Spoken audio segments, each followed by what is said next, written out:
There's about 35,000 of us guys out here at Mare Island. We're working 24 hours a day, fixing up busted ships and building new ones. Talk about your total war effort.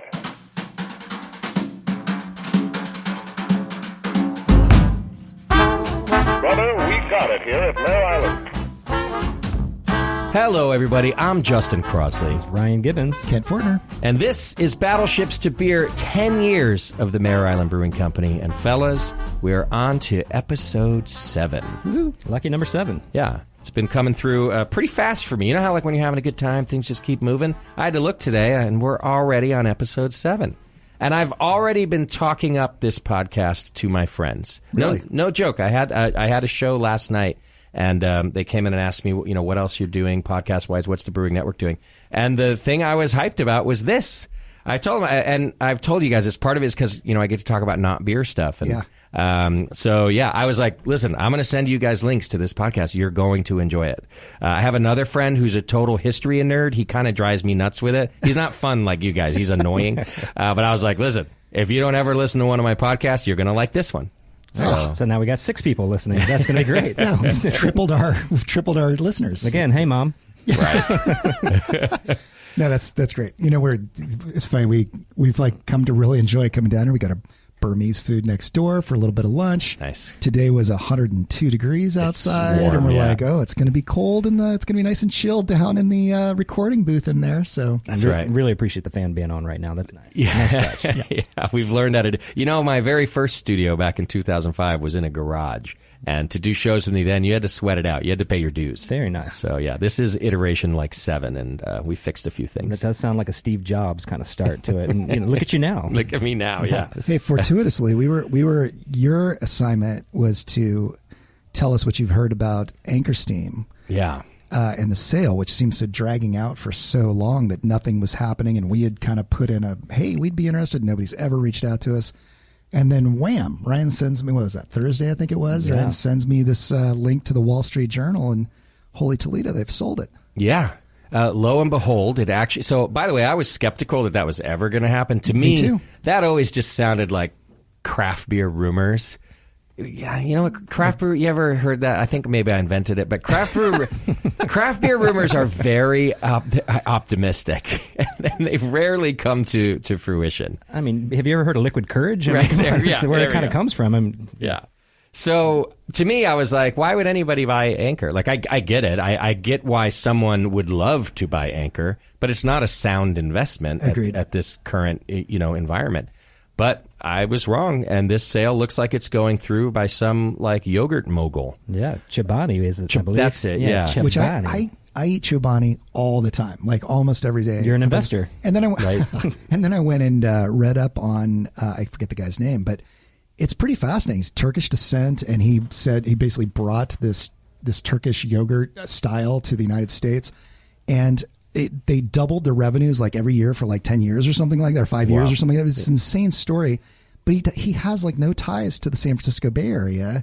I don't know how he got enticed in on this thing. Apparently he's talking to, they claim there was a whole co-op of like old employees that used to work at Anchor that were trying to get a hold of this. And he's apparently talking to them. I mean, this is all hearsay, although it is the Wall Street Journal. But I find it so fact because like you, it's not a sound investment. I mean, depending on what price you get it at or whatever. Like as it was currently running, it clearly wasn't doing well, and that was part of its problem.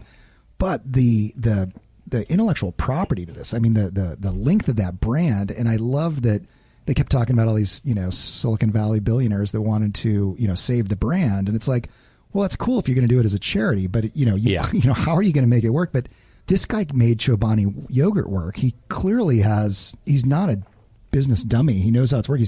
It's not a .com guy who's clearly not.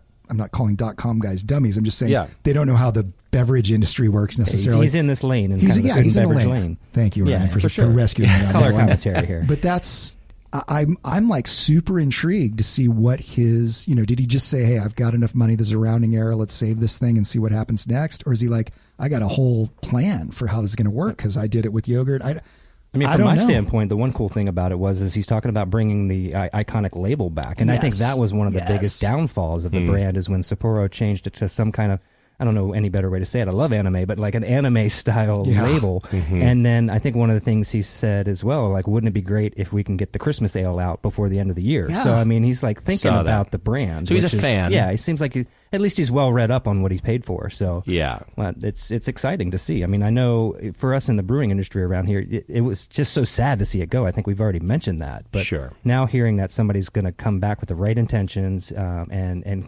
has the capital to move it forward as well, it's kind of exciting. We'll at least see like an initial resurgence. I mean, there's enough of us who love the brand that are going to go out and buy it. I mean, but my question then is like, what is he, and I think this is what you're asking, Kent, what's he really going to do different after that initial excitement to keep it going? One thing he could do, by the way, is just make it a local San Francisco brand again.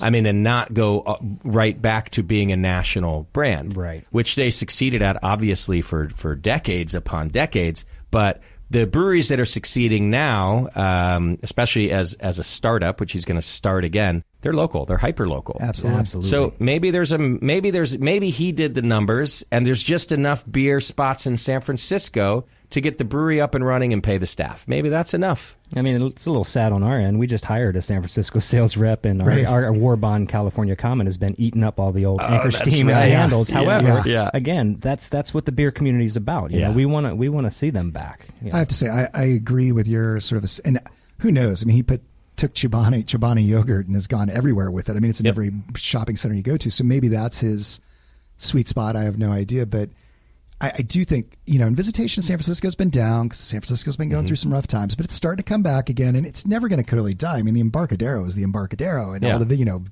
Fisherman's Wharf. Yeah, they're all. I mean, these are famous places, and I think when you go to San Francisco, there is this, I've got to do this, because these are the traditional cool things that you do in San Francisco. And to me, if you could tap, pardon the pun, into that with Anchor Steam, you've got an amazing market that frankly has got a lot of, you can play defense on that market. You own it. Nobody else owns it. Mm-hmm. But I agree. You switch over the label and try to sell it in Boston, and it's a totally different, different world out there. So, I'm just really excited to see where it goes. I mean, it'll be fun to watch. And the label thing is germane to us because, I mean, when they changed that label, I was like, oh, I can't believe you did that. But I have this nostalgia for this kind of thing, but it's kind of how we label our own beers. And so to hear people say they want the label back is really nice to sort of talk about. So let's talk about that with you guys. Hopefully over a beer, Ryan. What's going on? You're lagging. I did bring some beers. I mean, I was salivating over Anchor Steam being back, but I mean, I do have some tasty beers here. Some of our cork and caged classics. Nice. This is what we call our General Order number 99. It's a barrel aged porter that we actually barrel age into to some whiskey barrels and some Pinot Noir barrels from Kent's wine brand, Road 31. Mm-hmm. And so they age separately for 6 months, and then we blend them together to make this beautiful barrel-aged porter that actually stands up the test of time. And, I mean, we have some of this that goes back to 2015 that is still tasting fantastic. It's getting towards the end of fantastic, but it's still holding up very well because of the barrel age of it. Nice. And what we do, we take our Shipwrights Porter recipe and then age it and blend it. And then, of course, being wine guys, we had to put it under cork and cage. Mm-hmm. And I like that you still do that. Yeah. And every one of these bottles, this is actually the cornerstone of our fall Yardbird Club release. And we have started to sell some of the bottles that we make a little extra in the tap rooms. But yeah, this is what we're enjoying. That's delicious. Thank you.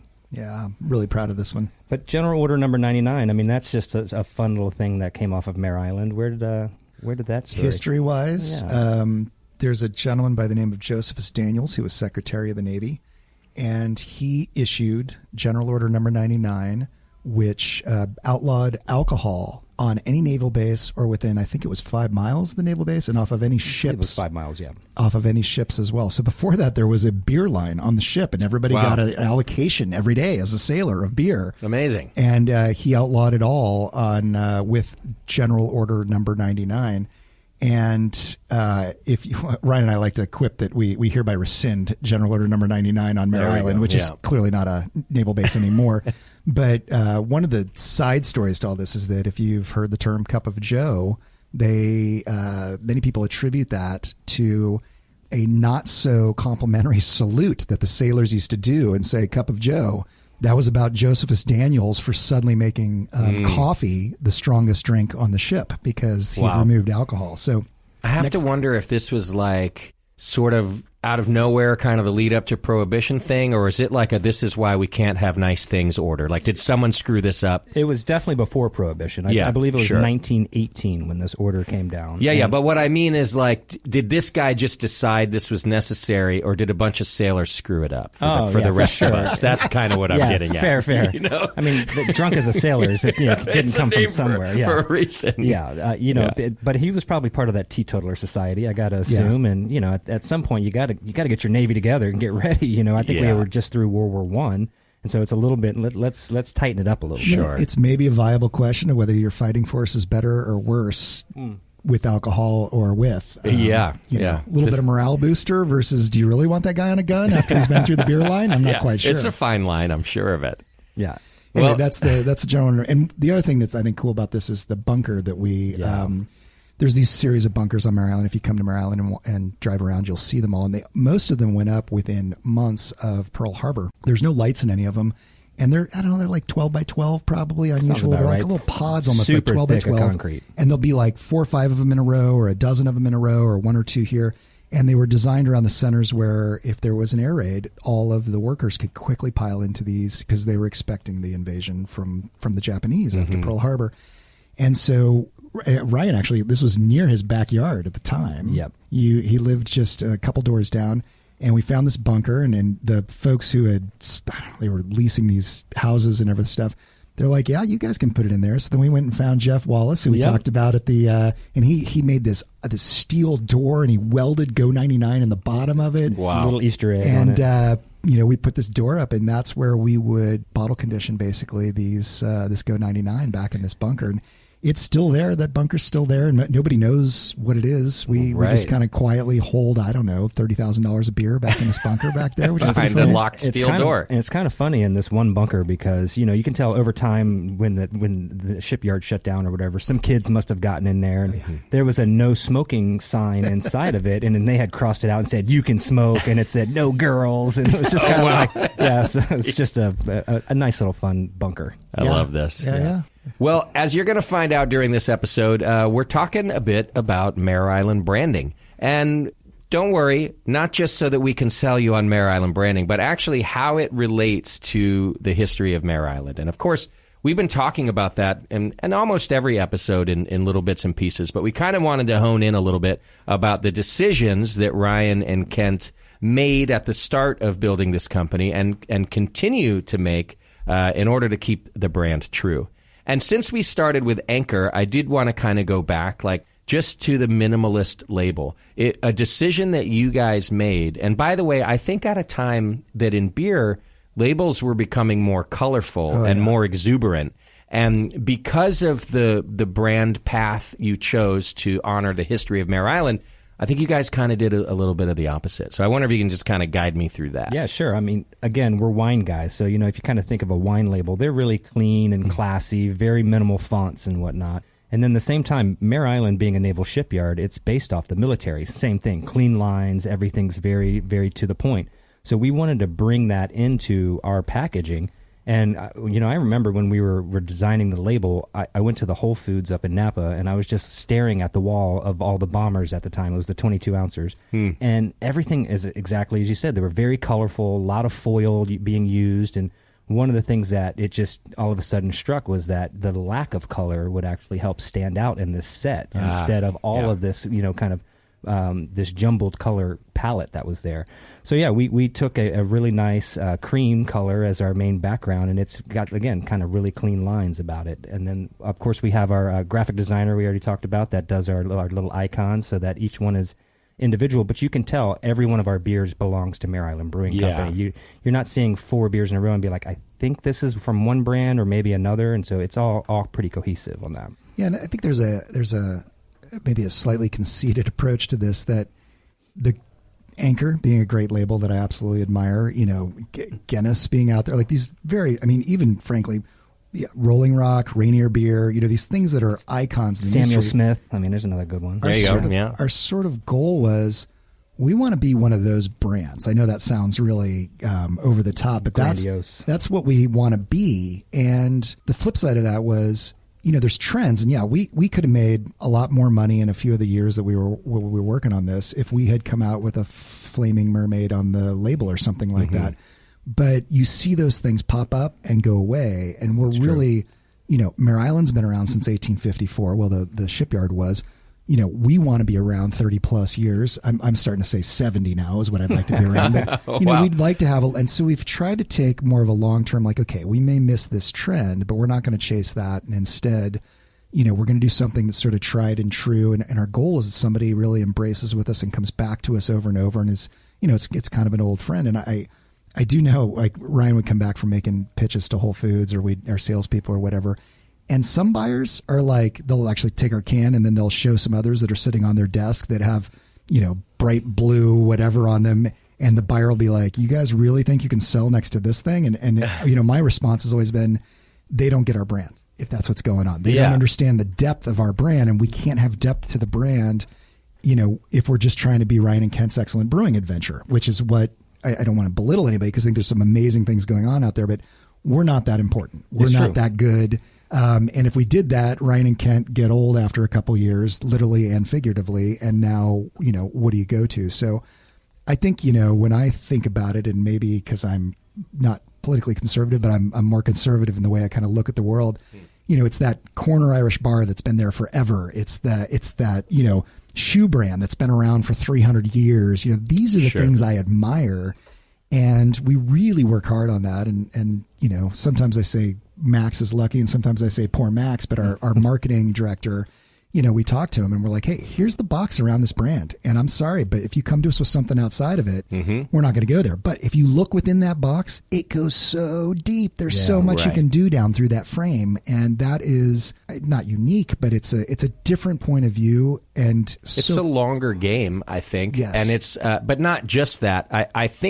I think you're okay and right to align yourself with other brands. I don't think that's conceited or narcissistic. When you're talking, I'm thinking, popped in my head was like the BMW logo, the Mercedes logo and brand. Like Mercedes has clearly evolved over the years, but when I see a Mercedes drive by, I don't care if it's from 1965 or 2024. I know it's a Mercedes. And it's not just the logo, right? It's a design characteristic. It's a flow that they do. So I think you're right to latch onto that. And I also think you're right that people just, if they don't see it, they don't get it. I love the depth of your brand and what you associate it to, right? It is, I think, I don't know if the right word is easier, but it might be easier for you guys also to take that approach than just a brewery that opened up on Salvio Street here in Concord and has no real attachment to a history. It's just whatever Justin wants to do with it. Right? Well, whatever Justin wants to do with it might only have legs that go so far. And you guys at least have the luxury of, I'm assuming you have lists that are a mile long of things you could name beers after. That's exactly what we have. Okay. And the hardest thing I have is just to make great beers to hold up to those awesome stories. Right. And so, yeah, that tight box does give us a lot more freedom than you think. Like it inspires you more. You don't have to just make stuff up at this point. It's really... Well, we get to a point where, like, we do these beer club releases, and Ryan and I always at the big release parties, the Yardbird release parties, we always get up and, it's not everybody because a lot of people have had a few beers. They're not paying that close of attention, but there's like half the people that kind of gather around and they're like, all right, we want to hear the story behind this new release that you've got going on. And it's not that it's templated, but like they expect, okay, this beer has a name. The name's not imminently obvious what it means. And there's a 2-paragraph story that's on the can. And there's probably a 2-minute tale behind this that goes even deeper and then maybe even ties into another beer that you do or whatever. And that's that connective tissue that we always look for, because at least I personally feel like that's the importance of branding to me. And we're trying to, this is a classic issue that I think a lot of places have, is you'll go to their brewery and you'll see all the stuff on the floor that they're selling and none of the labels look alike because they've got these all different things. There's nothing wrong with that approach. But to me, that overall brewery doesn't have a brand per se. And we are so much more concerned with our overall brand. And part of that is a responsibility to the community and responsibility to the history of Mare Island. But we want an overall where everybody looks at it and says, oh, that's a Mare Island Brewing Company brand. Now I'm going to find out what story they're telling on this beer. Yeah, see, I was going to tell you that I've also seen several brands that you absolutely know it's that brewery, but each different beer style, each whatever, does not have a different story.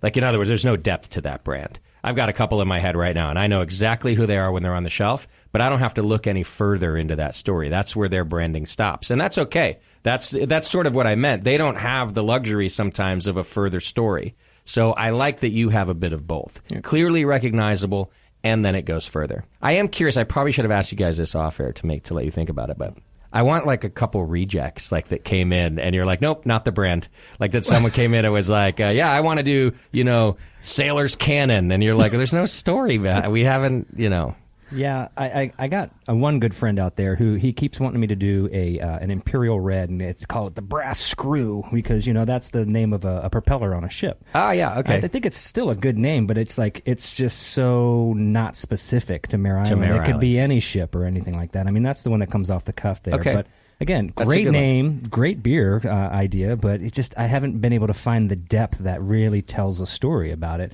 I've said this maybe even on a previous podcast, but we really are a history brand that just has a side of beer with it. So, if it doesn't have that base in Mare Island history, then it doesn't really have legs in kind of what we think about. It doesn't get my pennies in the 10-penny vote. It's a great example of how tight that box is, because just because it's military, just because it's maritime, it doesn't mean it's Mare Island. Right. We had a salesperson who could remain nameless who came to us, but he was a former really good golfer, and he started calling on all these golf shops around and all these golf courses, and he kind of came to us and he's like, hey, if you name it after, I wasn't the 19th hole, that's too obvious, I can't remember what some of the stuff, but he's like, if you have a golf icon on there, whatever, I could sell this stuff all day long because of all my associations. Right. And you're like, well, yeah, we could make some money off that, no doubt. But how do we? And so, sometimes something like that will pop up and I'll go back and try it. There's a golf course on Mare Island and I'll try to, but it just, if we're having to try too hard on it, we're like, all right, that's just not, not going to work. One other example. I like that philosophy, by the way. Well, one other funny example I have is, and I don't know if Ryan will agree with me, I think he will. We do these events, and this is early on. This is back before the coal shed. And I don't know who came up with the idea, but it was on, I believe, Valentine's Day. And I can't remember, were you supposed to be dressed in red, green, or yellow? And it meant whether you were open to a relationship or not open to a relationship or whatever. And Ryan came to me and said, I might be too old, but A, I don't get it. And B, this seems way off brand. But somebody had suggested, they thought it was a good idea. And we ended up trying it and kind of running with it. And I think afterwards we kind of started talking. We're like, we just kind of felt dirty. We were like, this isn't what we do. You're cheating on your brand. And what I was going to say, it's like that golf beer you're saying. Yeah, we'll probably make more money at it. It'll probably hit right now in the short term, but it just doesn't have that long term effect. What we're looking for, Yeah. Well, why don't we do this? Let's take a quick break, and we can talk about some of the ideas and the brands that have worked. Hang in there. You're listening to Battleships to Beer, 10 years of Mare Island Brewing Company. We'll be right back. Here at the Battleships to Beer podcast, we love getting listener questions, and we get lots of them. So we're going to do our best to answer them here on this and future episodes of the show. If you've got questions, send them to podcast@mareislandbrewingco.com. And now, here are some listener questions we've received. And we are back with another Q&A with Ryan and Kent. This one from another anonymous listener. Combination of a couple questions for you guys. How did you decide which beers would be your first to brew and sell? And which of your beers have been your most successful? Well, that's pretty easy on which beer we were going to do. I mean, it was crystal clear we were going to do the very first ship that was ever built on Mare Island, which I think we've talked about in the podcast, but the Saginaw was the very first ship, the very first keel ever laid on Mare Island. And so we were going to name it the Saginaw. And I think generally, and Ryan, fix my memory if it's wrong here, but we really wanted to do a lighter style that would fit in with, frankly, the American lagers that had been popular probably amongst the folks on the base for so many years. And of course, we were going to do our own craft version of that, but we didn't want to go too heavy. We didn't want to go too hoppy. We didn't want to go too high alcohol. We want to make something kind of easy drinking is the way I sort of remember that. No, that's exactly right. We wanted to have a beer that was kind of like the gateway beer to bridge that generation to our craft brew world. So nailed it. And as far as which one's most successful, it's the one that we weren't even going to brew, frankly. Yeah, that was our hydraulic sandwich IPA is by far the anchor of our brewing options. And yeah, Kent and I, being wine guys at the time, we just didn't like IPAs, and not that there's anything against them. It's just they can just be so overpowered with hops and alcohol. And one of the things I have done now is I love that category now because it's so broad. You can do so many different things. But the other one, too, that I think has been pretty successful of late is the War Bond California Common. Like, ever since Anchor Steam, shuttered its doors recently, there's just was this void. And, I was actually looking at beers that are available in the Bay Area the other day, and I don't see many or anybody doing a California Common. And I think, we released that beer a couple months for sure before Anchor Steam even announced that they were closing. So just by chance that we've kind of found this void that Anchor Steam left. And it's also really tasty. It is a damn good beer. It is a great beer. Well, and just a side note for your listeners who maybe aren't as beer-centric as others, I know of at least another brewery who tried to open without an IPA and very quickly turned around and had to do an IPA, and I'm sure that became their most popular beer too. It just can't be done. No, it was very clear for us that we said there's just no way we can open a brewery on the West Coast and not have a tasty West Coast IPA. Absolutely. And so the four beers we started with was the Saginaw Golden Ale, the Hydraulic Sandwich IPA, the Coal Shed Stout, and the Farragut's Farmhouse Ale. So those were the four we opened our doors with, and still to this day, we still brew all of them. But that Hydraulic Sandwich, we have 15 beers on draft right now, and easily 25% of our sales is always the Hydraulic Sandwich. Absolutely. All right, if you've got questions, send them into podcast@mareislandbrewingco.com. Now, back to the show. Welcome back to Battleships to Beer. We are talking a bit about branding today and, of course, how it relates to the history of Mare Island. So why don't we talk about some of the beers and some of the events, just anything that you guys have come up with over the years that have to fit into that Mare Island branding box? Well, I think one of the things I'd like to touch on is that we've talked about the beers a lot. I don't want to beat a dead horse and how we name those, et cetera. But we try, like with the red light, green light, yellow light, which didn't work, which wasn't part of the brand.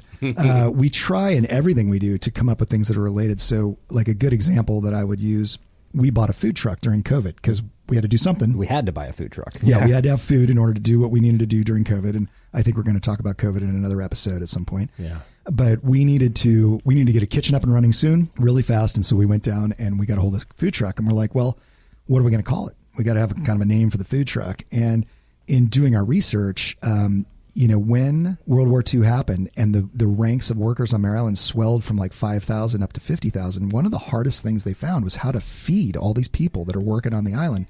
And there were 4 cafeterias on the island, and there was no way that all these people could fit in these cafeterias. So they developed these things called pie wagons. And we have a picture of pie wagons. We can throw it on the website so you can see it. And it's basically just, a truck at the front, and then it looks like a baggage handling carts. That's probably, from the airport or something. And it would literally just load up at the cafeteria and just drive from shop to shop to shop and just basically Meals on Wheels, if you will, or whatever. Right. So we named the food truck that we have. It's called the Pie Wagon. It doesn't actually make pies. That's actually one thing we really cornered our chef into, because he does make hand pies every once and again, because we get asked all that, what kind of pies are on the wagon? You expect a nice cherry pie. And so, there's times when it works really well and there's times where it works just enough. And this is kind of like right in between that, where it's a great name and a great story for it. But yeah, not too many pies coming off of there. Also, in my mind, another first that Mare Island did before, that was the world's first food truck, it sounds like, the Pie Wagon. You guys teach me about so many things that happened first at Mare Island, and I'm like, that might be the world's first food truck. I'm sure it. You know what? It could be. It could be. At least America's, who knows? There's a saying on Mare Island that it's a Mare Island job, and that means one of two things. It's either done to the 10th degree, 9th degree, it's just overdone. I mean, it's the thickest of stainless steel or everything, or Mare Island job is, it's just duct tape and they got that shit done. It just got done. And I think that may have been a thing where they're like, we just got to feed the people, grab that truck with all of those wagons over there that used to carry maybe brass screws to shop and throw some plates on it and feed these people. So I have this vision that I don't know is actually accurate, but I can just see them like take one trailer, fill it with food and hook it up, take another trailer, food and hook it up to the last one and everything. And they just got as far as they could go and still drag it and get into the, around this, it's basically 4 miles around the island. and to try to figure it out. And that was the Mare Island job. But yeah, so we named that the Pie Wagon. And then we recently put together, again, this was during COVID, an events room. And we went back and forth on names on the events room over and over and over. And then the best part was there's this crazy group called the Straits of Mare Island Rowing Association. And they think of them as like Civil War reenactors is the way I think of it sometimes. Like these guys get in these 2-ton whaleboats that are from the 1800s, and it's 8 people, and they have these rowing contests out there on the strait. And they called us and they were like, hey, we've got this one boat, the Buckingham. It's given up the ghost. It's finally rotted out. It was built in 1934. Would you like to put it on display? And I was like, well, it's 24 feet long and 8 feet wide. And, we don't really have anywhere to display this. And we already had hung the Gumby and the Duke of Earl up above the bar. And I was like, you know what? I think we could hang this. Let me think. You know what? If you guys let me cut it up, and literally she just hung up. On the other line. She's like, she hung up. And then she called back. This is Faith. She's a great friend of ours. And Faith calls back like 5-10 minutes later. And she's like, all right, I've prepared myself. Keep going. I can listen to this. I said, if you let me cut it up, we'll build a bar out of it in the corner of the room. We'll call the room the whaleboat room. And then we'll keep the gunnel, which is the top of the boat. And we'll rebuild the ship or the boat in aluminum with these guys that do Burning Man stuff every year and put some LED lights on it. And I'll hang it up in the whaleboat room, and we'll just do this whole room themed around whaleboats, which were very, very popular to build and to use on Mare Island. And so, people come into the whaleboat room, and some people call it the whale room or the whaler room. Like they're not quite there. But once they get in there and look around, and we got pictures on the walls. I mean, Max was there for that one. We spent a lot of time walking around the walls, figuring out where we wanted to put everything, going down and getting all this stuff. So I think we've become known for being true to making sure we have branding on everything we do. I think that's the part that I feel most proud of. And it fits within this box, even if it's a Pie Wagon or a whaleboat, that kind of stuff. And it kind of goes back to that whole, it's not Kent and Ryan's excellent brewing adventure. And we have to constantly remind our staff that it's like, they always want to know, well, will Kent and Ryan like this? And we constantly say, who cares? Right. It's not about us. Yeah, it has to fit in this box. And if it fits in that box, then we're going to get super excited about it. If you have a good story, if it really just is something that elevates Mare Island as the history. And so I think that's the best way to put it, Ryan. I love that. Yeah, it's tough. It's tough sometimes. But I tell you, we've got a really great cast of managers now that they all get it. They've been with us for so long. Like the conversations are really quick now. Like they can give us, well, we're thinking of doing X and it has to do with Y, and we're always like, see you later, let's do this. Yeah. It's been really great. So and even when Max will bring us something and say, hey, we're getting ready to advertise this, he'll be like, this is kind of on the edge, and he'll show it to us, and we're like, you're right. So he knows when he's tickling up against it sometimes. Right in the corner of that box. Yeah. So I've been to the whaleboat room, by the way, and it's absolutely gorgeous. Yeah, I appreciate that. I'm going to say this. The way you just described it, I'm like, I don't know, what are these lights and the Burning Man and the what? But when you see it, it all fits in the box like it should. Good. It's a gorgeous room. Good. And the bar came out just fine, so yeah, I love what you did. I mean, one of the best parts I feel about the pictures in that room is it starts from like Titanic photos of those boats coming off the Titanic and the Moby Dick era style, photos of that and renditions. And then the very end of the line of all these photos is a picture of me holding up the very first keg that we produced at the coal shed, because the Straits of Mare Island rowed us across, like George Washington and the Delaware. Yeah. And we took our very first keg and handed it to the tap room employees that day, and they put it on tap. So we literally rowed our first keg across. Nice. So it actually has just really good provenance in our own history of getting started. Absolutely. So, did you do any rowing yourself on that voyage? Not on that voyage, but we have. Actually, Kent's been more of the kind of. I've been captain of the rowing team. Yeah. Oh, okay. Up until this last year, somebody else captained it for us, because if we're going to win, we need it's a younger man's game. But we enter every year, and we've won it probably 3 of the 6 years that we've entered. Okay. We've won our division.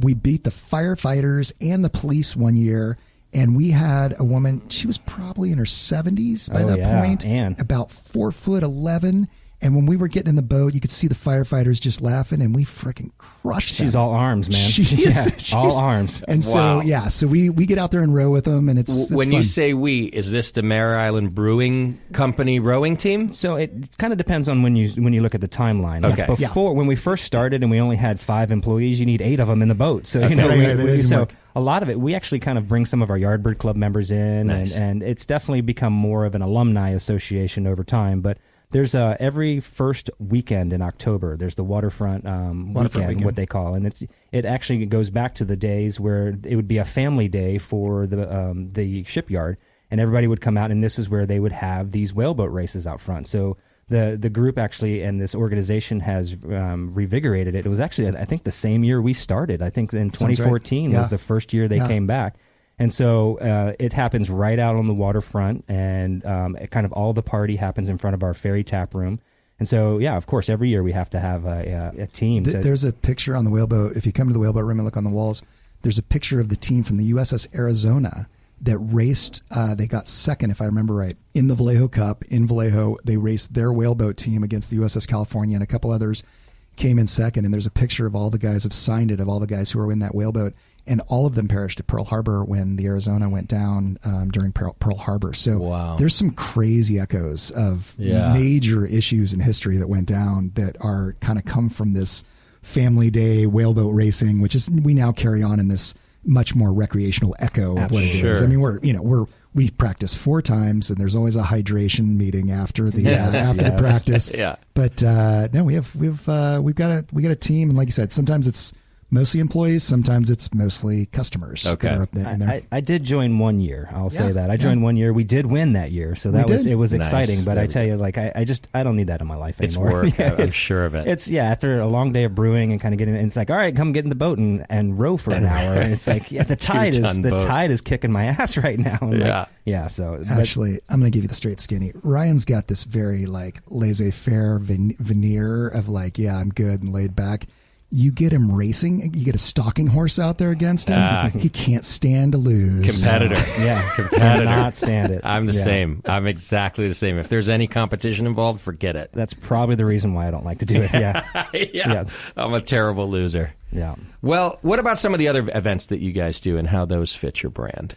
Well, a lot of events actually kind of happen around us. And so we just happen to be there. Like, for instance, there was just recently the Pista Senayan, the Filipino cultural event that happens on the waterfront, where it's just this massive event. About 6,000 to 8,000 people show up. And so Vallejo itself is a very, very diverse community. They basically say it's 25, 25, 25, 25, just kind of split down of all kind of different cultures. And so when that kind of happens around us, we try to lean in a little bit, where this year we actually made a Pilsner. We called it the Pista Pilsner. Tell them more. Yeah. It was great. I'm really proud of this. Yeah, I was going to say, what he wants me to say is I was a little hesitant to make it, but I tell you, it was a hit. I mean, and that's kind of one of those one-offs where it doesn't it's not necessarily something we're throwing a full brand stamp on, but we're throwing it in for the community. Okay. And for the community that's around us. And so I will absolutely eat a little crow and say it was a fantastic idea from that. But there's other events like the Aloha Festival that happens out there. Kent's actually part of the Pedal Fest, which is a bike event that goes just on. A giant bike festival for families that we do out on the waterfront. So we try to do things that are very community oriented, but going back, like at Pedal Fest, the Mare Island was the site of, if you got to the island, you came over via bus, or you would come over on the ferry, but there wasn't a lot of cars on the island. You had to get around. They had 10,000 bicycles just sitting around the island, and you would just pick one up and ride it to the next place and drop it off. And it was like a giant bike share that was going on. And so, we have this event, and we always go into the history about the event, and we make a beer called Shop Bike for it. And it's just nice because people come and they're like, all right, what's the tie? And we kind of come back. And, even the Pista Pilsner, the Filipino contribution to both Vallejo, but predominantly towards Mare Island and World War II was enormous. Absolutely. I mean, there was a whole shop of all Filipino males. And the 2 or 3 foremen were white guys, just to put an exclamation point on that. Yeah. And they have it. You can look it up. They have these things where they're talking about, and they're like, we love our Filipino workers because they work super hard. They're super strong. And I'm not making this up. They're so small that they can fit into any compartment in the ship and get stuff done. And so they had a whole shop of this. It's all Filipino, the whole shop. And so we can start getting into that and saying, hey, yeah, we'll do a beer for you for Pista, but it's not going to be purple. It's not going to have this flavor to it because that doesn't fit in with what we do. But we can talk about all this cool heritage that links back to it. Mm-hmm. And then, I mean, one of the things I loved is how it all came together because we had a couple folks of Filipino descent that work with us. One brewer, and Jerem, who is our executive sous chef. He put together a meal for it. We had the Pista people, the festival people come over, and we had a big lunch and we drank some San Miguel because that was kind of the style that we were aiming for. Yep. And, you know, there's the history, there's the community. I mean, these are glorious days at the Brewing Company. Love it. Did we trademark Pista? We did not, and I don't know if we'll be able to on that actually. So, but yeah, trademarks, man, we could go for hours on that. Yeah, I don't know, Justin. Are you? I'm chomping at the bit to talk about trademarks. I mean, I feel like brands either just ignore it entirely or they dig in on it, and we have definitely dug in on it. But I don't know, if you're ever out there and you're thinking about starting your own, particularly craft brewing, because there's so many names out there in craft brewing and they all overlap. The trademark world it's fascinating and it's maddening, and it can cost you nothing or your entire livelihood if you're not careful about this when you get into it. Well, let's talk about that. If you're done with events for the moment, we'll take a quick break. We'll come back because I'm curious about your trademark adventure too, and I would love to lay down like a trademark 101 for your listeners who might do it, because it doesn't take much. There's some very simple rules that people just don't seem to know how to follow. There are others, as you're saying, that are quite complex, and you need help to do that. So you want to take a quick break and we'll come back? Let's do it. All right. Hang in there. You're listening to Battleships to Beer, 10 years of the Mare Island Brewing Company, and we'll be right back.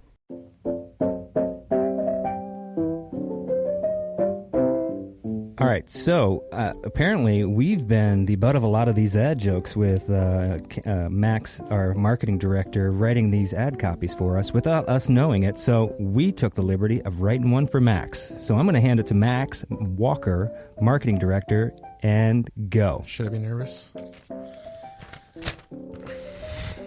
This segment is brought to you by zippers. Overrated and rarely used, zippers can keep most horses in the barn and cats in the bag. When you're feeling a draft in unexpected places, a zipper can block the breeze with interlocking ease. Good for you and all those in view. Mare Island Brewing Co. merchandise utilizes the highest quality YKK zippers to keep your fashion faux pas to a no loss. So shop online at marylandbrewing.com or stop into one of our 3 retail locations to fit your kit with a zipper that sticks. There you go, Max. I'm better at writing them than I am reading them. Zip it up. Zip it up. Also, you ever heard of double spacing? Welcome back to Battleships to Beer. We were just starting to talk about trademark and trademark law, and I was kind of saying I wouldn't mind like being able to give like a quick 101, you know, and the 101 I would give is to say, first of all, trademarks are important. They're important to you when you want one, and they're important to the person who already owns it, if that's the case. And so I do think that brewers of all walks, of all sizes, need to remember that trademarks are important. It's not just something that we do in passing. My logo, the Hop Grenade, I think is the epitome of an important trademark in the beer industry because it's so identifiable and could so be used by anybody in 100 different circumstances sure. and make a really cool logo on their beer. And recognizing that very early on with the help of a trademark lawyer who just happened to be a listener. Really? So donated his time to me. That's very helpful. Helped me understand like this, you need a trademark on this or you're screwed. You know, he's like, I already see them being used out there. I know you were first, so we need to do this. So being first is the other part of my 101. If you can't afford your trademark yet, and because it can be costly, that doesn't mean you're out of luck. If you can prove that you used it in the marketplace, so it has to be used in commerce first, you still have a leg to stand on if someone else is using your logo. There's a name for it, which I can't quite remember, but it's something like a common law trademark. It does still belong to you in essence. And the third, and it's probably my last, and this is where people get up in arms, depending on which side of the trademark dispute you're on, you have to defend your trademark. You do. Yeah. If you don't defend your trademark, it doesn't matter whether you have the common law type or the registered type, you can lose your trademark very, very easily. Someone comes along and proves, I found 5 other people using your trademark and you didn't bother them about it. And the judge says, yeah, clearly you don't really care about you having exclusive rights to your trademark. And so that's my sort of 101 to start whatever discussion we might have. Excellent. Yeah. I've been doing it for a long time. My introduction to this was in starting this business, and one thing was Kent was so buttoned up and so adamant about making sure that our trademarks were taken care of. Good for you. We would come up with a name, and I had to have to wait like 2 days for him to come back to just do the research and see like, hey, I got to make sure that we can have a name like this. And that's wonderful. So honestly, I got to say, tip of the hat to Kent here. We're pretty buttoned up on our trademarks. And I think there's a little bit of a story. I got burned. Yeah, I got that's burned usually really what happens. Before Mare Island? Yeah, because speaking to 101 and points A, B, and C, I don't want to get too deep into this, but I had a brand for my winery called Green Truck, and I was the first to sell it. But at the same time, coincidentally, another guy had come out with Red Truck. And it was coincidence. Nobody was stealing from anybody. Yeah. But I was like, I got this first, but I hadn't filed for a trademark. I only had first use. And he filed for a trademark. So all of a sudden, I'm spending all this money trying to get his trademark canceled because of whatever. So we end up having a meeting about it. We're very friendly about it. And we agreed, there's room for both of us. And we signed this agreement and everything. And then he sold the brand. Oh, there it is. And then the new owner of the brand came back and said, you know what? I went back and looked over this agreement. And wrote this thing that was to me was just insane. It was like, you were fraudulent and all this stuff. Well, I made my first wine in a garage. I did. And there is a piece of the law that says if you haven't made your first label completely legally, basically, then it doesn't count as first use in commerce. I see. Now, this is not a cut and dry thing. I certainly could have, but I basically went to an attorney, and God bless you for having a listener who can do this stuff. I went to this attorney. And the first one's like, well, yeah, for $50,000, I can defend this. And I'm like, I didn't have 2 nickels to rub together at the time. And I went to a second attorney, and she said, yeah, that's about what it'll cost. But you know what winning looks like for you? Winning looks like you getting to just keep your brand and they keep their brand. It's not like you can get anything back or anything. And you look like the kind of guy who likes to sleep at night. And I think you should probably think about moving on because of this, because they are well capitalized. And I think that's probably point 4 to me for the listener who's interested. It's not, when you get into these battles, it's not cut and dry. People think, oh, I've got a trademark. I'm good. But it really depends on who's on the other side of this and how much money do they have and how much they want to chase after it, because everything's got some shades of gray. And a good example is we tried to trademark Coal Shed Stout, and there was a brand out there called The Shed. Okay. In Maine, I think it was. Yeah, something northeast, yeah. And just out of curiosity, was that the full brewery name or one of their beers' name? I think that was their brewery name. Okay. It matters. It does. Well, good point. It matters. And so they had The Shed, and they were just monitoring the trademark registry, and they saw this thing pop up. They sent us the nastygram, which, if you go to an attorney, you have to pay them $200. They'll send a nastygram. And this is part of defending your turf.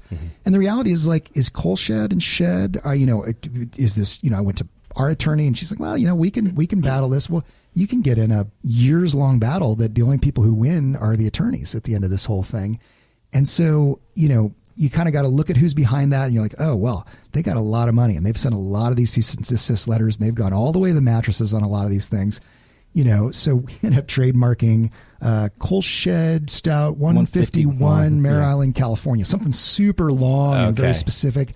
And they seemed okay with that. They never came back and gave us any hard time. But the reality is we never knew if it was going to make it outside the tap room. Like, we're arguing over something that's never going to come to pass or what have you. But it really, your point about having to defend it is it's tough, because you could spend, if you're Miller, Coors, or Budweiser, yeah, this is a drop in the bucket to defend your trademark. And we've gotten some. I was getting ready to say, like, there was when we had the Mariano Guadalupe Vallejo Mexican Lager, we went for the Mariano Guadalupe Vallejo Mexican Lager, but then I was also like, let's put MGV in there. And Too close to MGD. came back and, Miller Genuine Draft, and they did not like that. And we quickly put the paper down and stopped going into that route, but still. So you guys have given now 3 examples that I think we should point out that the listener might be thinking, well, the shed is different than the coal shed. What's the problem? And there is a problem. There's a massive problem. It just actually has to be close. If there's any chance of confusion in the marketplace, then the trademark holder or the disputer has a good chance of winning the suit. It's all about confusion in the marketplace. So Correct. Often, I have probably found 100 different hop grenades over the last 18 years being used. Do they all look exactly like mine? No. But here's what's up. Every single hop grenade on the planet belongs to me. Yeah. It doesn't Now, a hand grenade does not belong to me. It has nothing to do with hops. But if there's a hop attached to it and a grenade handle, and it is completely different than the drawing on my wall behind me in the studio, doesn't matter. It belongs to me. Yeah. It's called a hop grenade. It has a hop, and it has a grenade. And so these are I'm in one right now. There's a military-themed brewery on the eastern seaboard. They're fairly new. I've been causing all sorts of trouble. And then one day, my listener sends me a photo. One of my listeners sends me a photo of a 5-story painting of a hop grenade on their grain silo. A massive hop grenade. Yeah. And I'm like, yeah, so that's not going to fly. And it turns out they have a whole brand that they've printed boxes, done all the things with my hop grenade. So we send them the way I work with my lawyer, we've decided that I'm well-versed enough that I don't send a nasty letter first. And I'm not trying to make anybody lose money. This is great. To me, most of the violations that have happened with my hop grenade have been an accident. Inadvertent. Yeah. By the way, Google first, and most of these accidents won't happen. But short of that, so I write first. Hey, saw that you did this. I'm sure you didn't know about me. I'm not even asking you to destroy all that. Make this your last run. Sell everything you got. Don't lose money, and let's call it a day. 9 times out of 10, that works. People are like, they're not happy about it. No, they'll do a little arguing, like, oh, my grenade looks different, and then I send them the legal description. And anyhow, 9 times out of 10, that works. This time, not sure it's working. Yeah. So anyhow, point being, just being similar is sometimes enough if there's confusion in the marketplace. Beer nerds might remember that Stone had this problem with Stone Brewing had it with Natty Ice or something. Changed their logo to just say Stone something. Oh. And Stone Brewing was like, are you kidding? It's literally our name. This isn't even like close. Right. Stone wins after spending a bunch of money. If Stone was the hop grenade or Mare Island, to be honest with you, we probably couldn't have fought that lawsuit. That's true. We could have won it, but we couldn't afford to win it. Right. So these are all points, like as you mentioned, Kent, too. Kind of where it's actually protected us is there was a distillery that started on the island, and they, again, great friends of ours, but the owner kind of in a side conversation said, we were really looking to do a Mare Island something, and we own Mare Island as it pertains to any alcoholic beverage. We being Ryan and we as Mare Island Brewing Company. And the one thing he said from the very beginning, he tipped his hat to us about how solid it was, and we tipped the hat to him for even looking into it. Yeah. And nice. He found an amazing back door, and he's actually representing 2 workers from Mare Island with the name of the distillery being Savage and Cook. Yeah, and so it's a great name. Still has the bona fides of being from Mare Island, but it doesn't have the name Mare Island into it, which is what we own on that aspect. So. And a good distinction you made is that you own it as it pertains to alcohol. So if I wanted to open Mare Island Sneaker Company. Different. I could probably do that. You guys would have a case against me if you also sold sneakers in your merchandise department. Sure. But if you don't, I probably can do that. Yeah. Which, by the way, is a good thing. You guys aren't trying to contain Mare Island to yourself in everything on the planet. You actually love the name Mare Island getting out there. But it does matter that you have to pick a classification, right? So yeah, and it's you also have to realize there's all these attorneys out there, and they're kind of freelancers for the federal government, and they're reading these cases and reading these applications. Yeah. They come to different opinions on this stuff as you submit for it, and you can appeal, and you might get a different attorney who makes a different decision, and you can keep appealing. But I want to say my hat goes off to you. Like, one of the things we've had a hard time with is when we go to defend our trademark is, I was on the receiving end of a nasty gram once back when I had no money and a kid on the way, and it terrified me, and I didn't understand it. So I've been in those shoes. And so, somebody will try to come up with something. I don't need to name any names, but somebody will put something together that's exactly like what we're doing. And I'll Google them and I'll realize this is just, Kent and Ryan from 20 years ago trying to do the same thing we were doing. Mm-hmm. And I think I don't want to kill these guys. I don't want to scare them or whatever, but we have a slightly different approach, which, call the attorney and say, hey, send the letter over to him. But I'm going to call him first and just say, hey, this is who I am. You're going to get this thing. It's probably going to scare you because it's a lot of legalese, but it's what I'm required to do in order to protect my trademark. I'm happy to have a conversation with you about this, but there's kind of a bottom line to it. But I don't want to just send a lob over a grenade, so to speak, legal grenade. That's his. Yeah, sorry. That's his I'm grenade. suing you right now, Kent. Well, and I'm writing the letter. The other thing that Ryan kind of alluded to, what we've gotten pretty good at is you can go on the trademark database. I was going to say the USPTO.com, not Google so much. Go USPTO.gov, and it's pretty easy to figure out the search terms, and you can search for things, and you can look at what might be there, and that's all the attorneys do, and they're just really good at it. Yeah. And you can shortcut about $300 worth of research right there, and a lot of times I'll just send something over to the attorney and say, hey, I didn't find anything, or I found these two things. What do you think? And they'll give me an opinion on whether that's going to be a problem or not. And I've actually gotten to where I file it myself. I took the ones that the attorney gave to me. I just changed the names around. I figured out how to do the classifications, and I just file it. And I probably get 1 in 10 wrong, but at the end of the day, we're filing, 5, 6 a year sometimes. So you're doing every beer name gets a trademark? We try on just about every, if it's not, we kind of have 3 things. One is if it's going to be a total battle with somebody, we probably won't do it. Mm-hmm. If it's in the clear and we think this thing's got some potential legs, we'll go ahead and trademark that, because it doesn't cost us anything the way we do this anymore at this point, because we do it internally. If it's kind of on the fence, we'll go to the attorney, talk to him, and we'll make a decision as to where we're going to go with that. Because at the end of the day, there's some beers that are only out there for 3 or 4 months, and they're never coming back again. And why would you go to all this crazy effort to do that? But our core beers, our Mare Island Brewing Company trademark is as buttoned up gets. It should be. We look at that thing, and you know what? You can't trademark place names right away. You have to put them on the supplemental registry. They have to stay there for, I think it's 5 years. It's 5, yeah. And then they can be applied for on the main registry. But at least you get kind of first use and you get it out of the door and everything else. And at this point, we're super buttoned up on that. Which is great. As you should be. And I know this isn't the sexiest topic for all of our listeners, but for those of you who are either into to trademark or specifically the Mare Island brand, or ever looking to do this yourselves, it is important stuff. And to me, it ended up being fascinating. Instead of just losing sleep over it every night, I dove in, right? Yeah. And my lawyer helped me learn a bunch. And so I ended up, kind of being fascinated about it. And winning a lot helps. I've only had to settle one ever. Oh, really? Yeah, I've settled. I'll tell you guys that one off air. Well, we've written a couple. You can do use agreements, and you can say, hey, you stay in your lane, I'll stay in mine, and we'll agree that this is not a problem.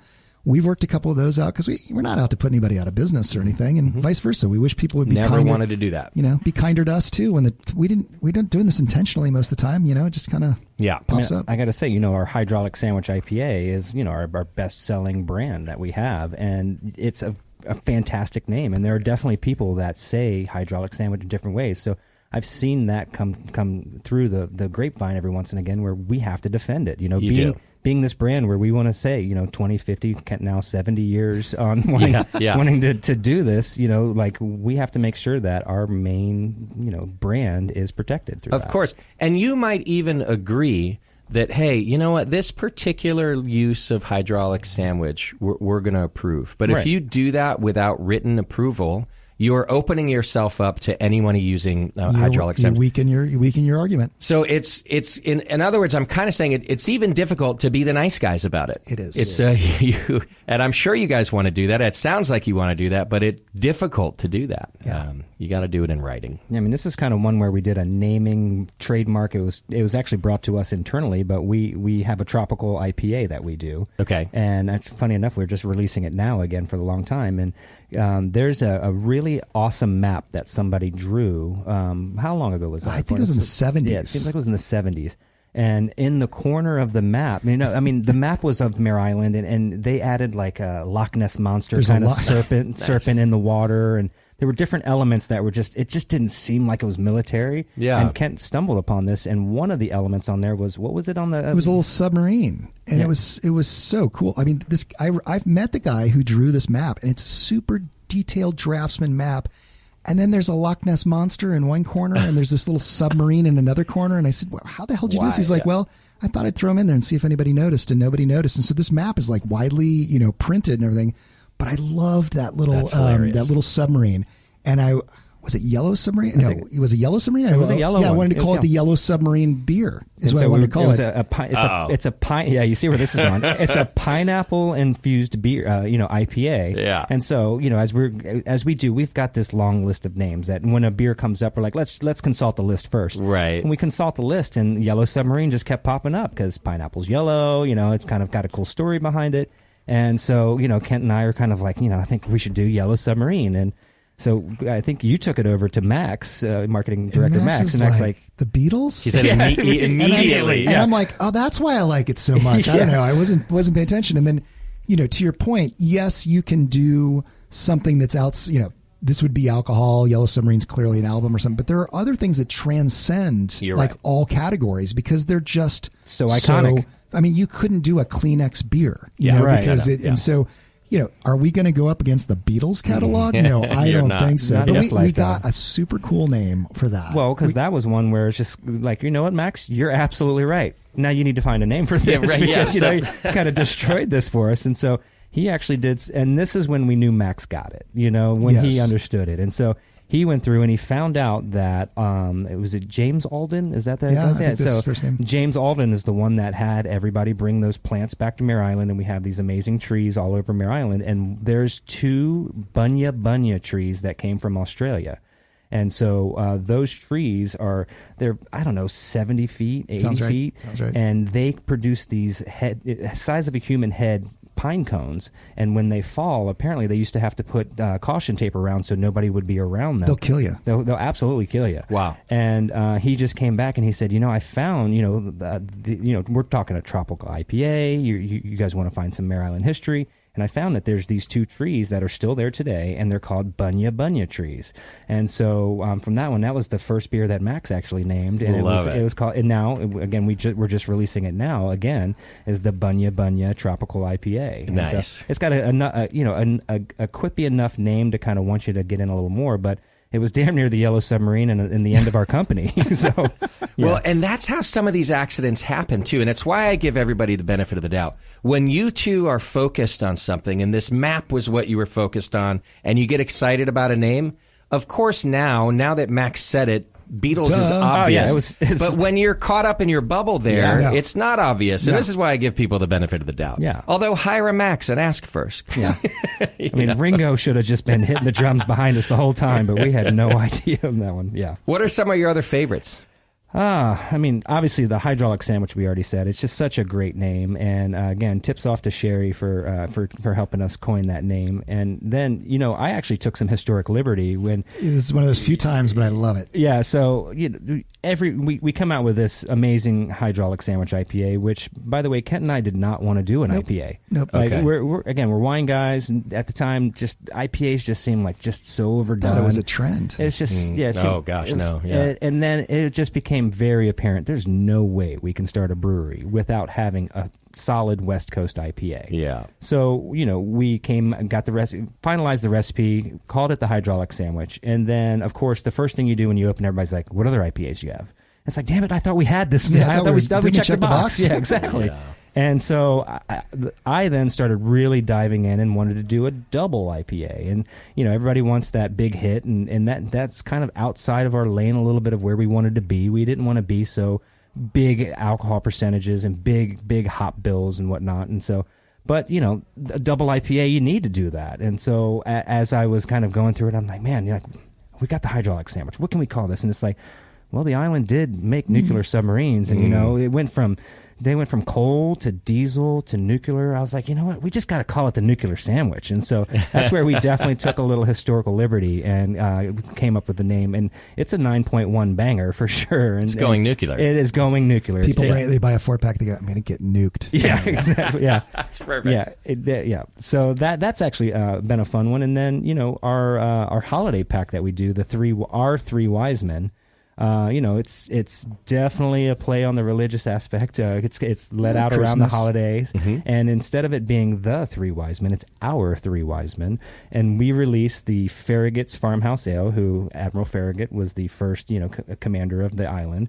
And then we also take our Mariano Guadalupe Vallejo Mexican Lager. We drop that into some agave barrels and barrel age that, Nice. and then put that under cork and cage. And then the last one is the Marine of all Marines, Chesty Puller. Famous.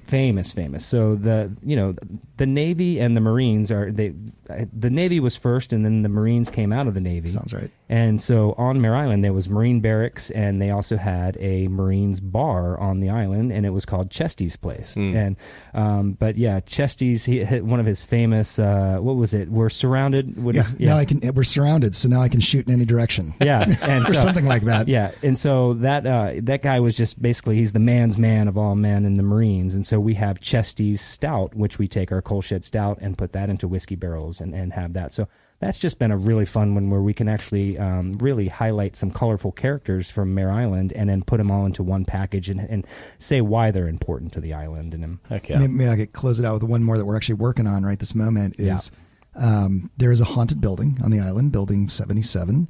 And I think all of them are haunted. But well, here we go. you could, but this one has a history of this. And back in the 1860s, this gentleman named Samuel Wilson was killed in the line of duty somehow on a ship. I don't know all the details. He was buried in China, I believe it was. His widow was in Connecticut. She paid to have his body exhumed in China to be brought back and buried in the Mare Island Cemetery. And she saved up money to do a headstone and all this stuff. And so they exhumed his body. They brought it back to Mare Island. And she came all the way across country on train with this headstone to place at the head of his grave in Mare Island. And she gets there and she can't find his grave anywhere on Mare Island. And so she goes and she does some research on it with the folks of Mare Island, the brass. They find out that his body had been put in 3 boxes and had been shipped over to Mare Island, but it had never been buried. And it had been sitting in Building 77 during this whole time. Me. And so they actually had the whole town came out and they did a whole procession and they brought these bones down and they buried them in the Mare Island Cemetery. But ever since that time, there was a standing order on Mare Island to leave the lights on 24 hours a day inside that building, because if they didn't, people claim that equipment turned on and off. They could hear things. They could hear screaming and all this stuff. Their tools were moved to different areas. Wow. Yeah. And so, we have this, we're working on a beer and we feel like it's got to be on oak. It's got to be aged. It's got to be barrel aged because he was in a box. Be buried. It's got to be buried. And then, we're trying to figure out like the ghost of Samuel Wilson's like a really long name. It won't quite fit on the can. We call it Wilson's Ghost. So, listeners, stay tuned. And if you listen to this a couple of years from now, we'll probably have the Ghost of Samuel Wilson themed beer out at some point. But these are the things that are so fun to work on. This is amazing. And you can see Building 77 from our coal shed brewery. And I look at it all the time and I'm just like, what would Samuel Wilson drink? What would he want? Yeah. What would he want us to tip out at his grave? And so it's one, again, the name is there. It's just waiting for that right beer. Right. Yeah. That's a good one too. I love it. All right, gentlemen, we're about out of time for our branding episode today. You guys want to wrap things up with one of your challenge questions? Yeah, I think it's my turn this time to ask Kent a question. So, since we're on branding, and one thing we've done a lot in this company, you and I, is we've had some crazy ideas and some things that have absolutely worked, but we've had some things that probably would have worked. We just never got to them. So maybe without going into too much detail, because I don't want to call out any maybe partner that we may have been with or some idea that we may still do, but what is one idea that we have come up with that just never came to fruition with Mare Island Brewing Company that you regret us not doing or that we wish we could? Does that make sense there? Say it again. Sorry. So what is one idea that we have had that's kind of ancillary to Mare Island Brewing Company that we could have done, should have done, or maybe never did that you wish we would have done? That's a good question. Well, that I wish we would have done. I got a lot of ideas that we either set aside or whatever, but we talked about doing spent grain and making dog biscuits out of them at one point, and going out there and selling these dog biscuits. And we have so many dog lovers that bring their dogs so much spent grain. Yeah. And I mean, I think I can share this because we still might do it. And if we do it, it's going to be branded under what we do and nobody can take this away from us. But I would love to do the spent grain dog biscuits because I think it's a great like circular use of what we're doing. And on the flip side, I'll tell you one that didn't work that I still to this day don't know why it didn't work. But during the pandemic, all these shipyard workers were working in the dry docks on these ships that had come in, that the dry docks had been reactivated. And we decided we were going to go sell lunch to all of them. And there was like 1,000 of them working every single day. And we were going to have an app and they were going to be able to order in advance and we were going to be there and we were going to hand them things. And I mean, damn it, we set that thing up and we had like 3 orders the first day and 2 the next. And we went down there and I'm like, I still to this day can't figure out why that didn't work. I mean, we stationed our like most charismatic people down there to try to get orders and stuff. So all doesn't always go smoothly when we're thinking it all through. Those were 2 great ones. I had some other ones as well, but yeah, those are. What's yours? Well, I'd say I'm trying to not like call it out, but we had an idea to be able to be part of a concessionaire. And so I'm trying to tread lightly because still might happen. Yeah, it still might happen. But where we would have taken over on this entity, the concessions, and to where it would have been branded as Mare Island something, but not necessarily just the brewery, and we would have been able to be the concessionaire on it, and of course had side beer as well on that. And that just kind of seemed to fit into our program of food, beer, experience, pie wagon. And I mean, we spent a lot of time, and we had logos, we had we had a business proposal, we had everything, and it just.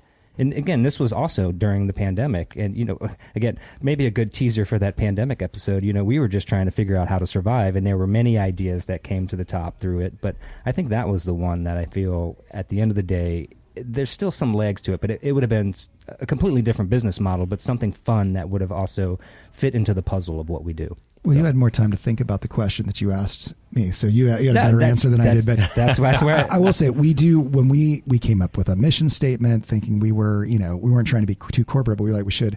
And what we decided was sharing Mare Island through craft, and we didn't say craft beer because we think there's so many different ways that we as a brand can go out there, and it's things like the pie wagon and the events that we do, and the growlers that are handmade, and all the whaleboat room and all this stuff, and so. Yes, we are a beer company. We make killer beer. We're focused on beer.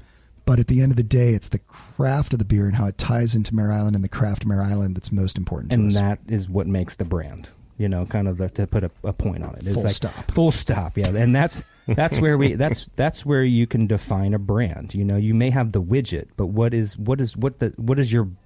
your brand define of that widget? Because there's a lot of breweries out there making beer, making great beer. A lot of them closing, being bought out by yogurt people and coming back. But like, what makes you relevant in your space? Is it just the hops and the ingredients that you put in, or is it the story that you tell? And I feel it's our story. Absolutely. That is a great way to put a fine point on it, Ryan. Thank you. Well, that's the time we have today, folks. Oddly enough, or not so, with all the mentions today, our next episode is going to be about the pandemic years. Did that happen? So you're going to get PTSD. I have PTSD. And I'm sure we're going to say this in the next episode. I read something yesterday that said, remember when the pandemic started over 4 years, almost 5 years ago? And I was like, oh my God, it has been that long. Oh my gosh. Yeah. I had no idea. So tune in. Don't worry, it won't be depressing. This is one of those things where we get to talk to you about how companies like Mare Island Brewing Company and others, and certainly it'll be a tale of the brewing industry, got through those tough years. And I'm sure it has a little bit to do with you, dear listeners, as how most of the brewing companies got through. So hang in there for the next episode. Thanks for hanging out with us. This is Battleships to Beer, 10 years of Mare Island Brewing Company, and we'll see you on the next episode.